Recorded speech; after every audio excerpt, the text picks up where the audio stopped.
بسم اللہ الرحمن الرحیم۔ ہرقل شاہ روم نے قریش کے قافلے میں ایک آدمی بلانے کو بھیجا، اور اس وقت یہ لوگ تجارت کے لیے ملک شام گئے ہوئے تھے، اور یہ وہ زمانہ تھا جب رسول اللہ صلی اللہ علیہ وسلم نے قریش اور ابو سفیان سے ایک وقتی عہد کیا ہوا تھا۔ جب ابو سفیان اور دوسرے لوگ ہرقل کے پاس ایلیا پہنچے، جہاں ہرقل نے دربار طلب کیا تھا، اس کے گرد روم کے بڑے بڑے لوگ، علماء، وزراء و امراء بیٹھے ہوئے تھے۔ ہرقل نے ان کو اور اپنے ترجمان کو بلوایا، پھر ان سے پوچھا کہ تم میں سے کون شخص مدعی رسالت کا زیادہ قریبی عزیز ہے؟ ابو سفیان کہتے ہیں کہ میں بول اٹھا کہ میں اس کا سب سے زیادہ قریبی رشتہ دار ہوں۔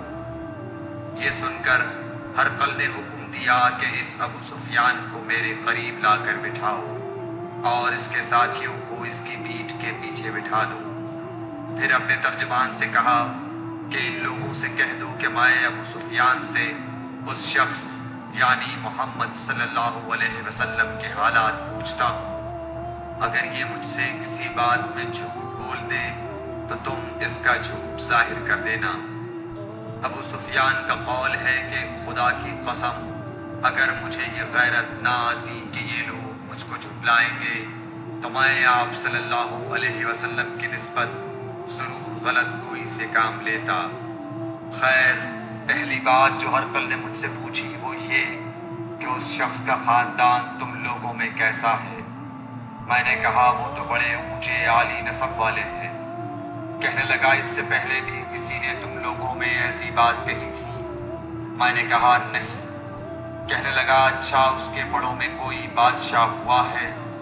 میں نے کہا نہیں۔ پھر اس نے کہا بڑے لوگوں نے اس کی پیروی اختیار کی ہے یا کمزوروں نے؟ میں نے کہا نہیں، کمزوروں نے۔ پھر کہنے لگا اس کے تابع دار روز بڑھتے جاتے ہیں یا کوئی ساتھی پھر بھی جاتا ہے؟ میں نے کہا نہیں۔ کہنے لگا کیا اپنے اس دعویٰ نبوت سے پہلے کبھی کسی بھی موقع پر اس نے جھوٹ بولا ہے؟ میں نے کہا نہیں، اور اب ہماری اس سے صلح کی ایک مقررہ مدت ٹھہری ہوئی ہے، معلوم نہیں وہ اس میں کیا کرنے والا ہے۔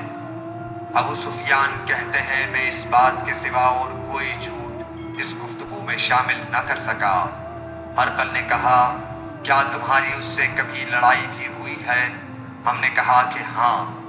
بولا پھر تمہاری اور اس کی جنگ کا کیا حال ہوتا ہے؟ میں نے کہا لڑائی ڈول کی طرح ہے، کبھی وہ ہم سے میدان جنگ جیت لیتے ہیں اور کبھی ہم ان سے جیت لیتے ہیں۔ ہرقل نے پوچھا وہ تمہیں کس بات کا حکم دیتا ہے؟ میں نے کہا وہ کہتا ہے کہ صرف ایک اللہ ہی کی عبادت کرو، اس کا کسی کو شریک نہ بناؤ، اور اپنے باپ دادا کی شرک کی باتیں چھوڑ دو، اور ہمیں نماز پڑھنے، سچ بولنے، پرہیزگاری اور صلہ رحمی کا حکم دیتا ہے۔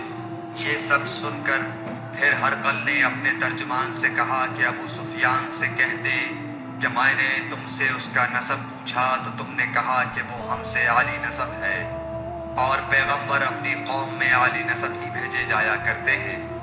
میں نے تم سے پوچھا کہ دعویٰ نبوت کی یہ بات تمہارے اندر اس سے پہلے کسی اور نے بھی کہی تھی؟ تو تم نے جواب دیا کہ نہیں۔ تب میں نے اپنے دل میں کہا کہ اگر یہ بات اس سے پہلے کسی اور نے کہی ہوتی تو میں سمجھتا کہ اس شخص نے بھی اسی بات کی تقلید کی ہے جو پہلے کہی جا چکی ہے۔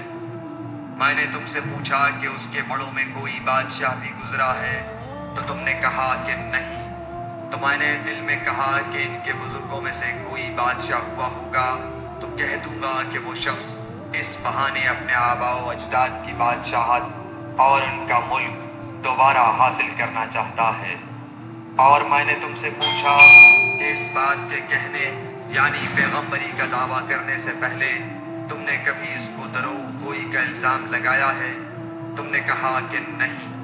تو میں نے سمجھ لیا کہ جو شخص آدمیوں کے ساتھ دروغ گوئی بدگمانی سے بچے، وہ اللہ کے بارے میں کیسے جھوٹی بات کہہ سکتا ہے؟ اور میں نے تم سے پوچھا کہ بڑے لوگ اس کے پیرو ہوتے ہیں یا کمزور آدمی؟ تم نے کہا کمزوروں نے اس کی اتباع کی ہے۔ تو دراصل یہی لوگ پیغمبروں کے متبعین ہوتے ہیں۔ اور میں نے تم سے پوچھا کہ اس کے ساتھی بڑھ رہے ہیں یا کم ہو رہے ہیں؟ تم نے کہا کہ وہ بڑھ رہے ہیں، اور ایمان کی کیفیت یہی ہوتی ہے حتیٰ کہ وہ کامل ہو جاتا ہے۔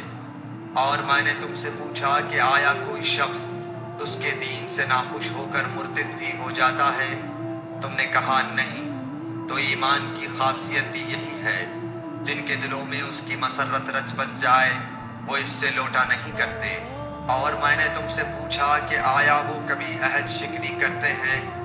تم نے کہا نہیں۔ پیغمبروں کا یہی حال ہوتا ہے۔ For more videos, subscribe my channel and also hit the bell icon, please.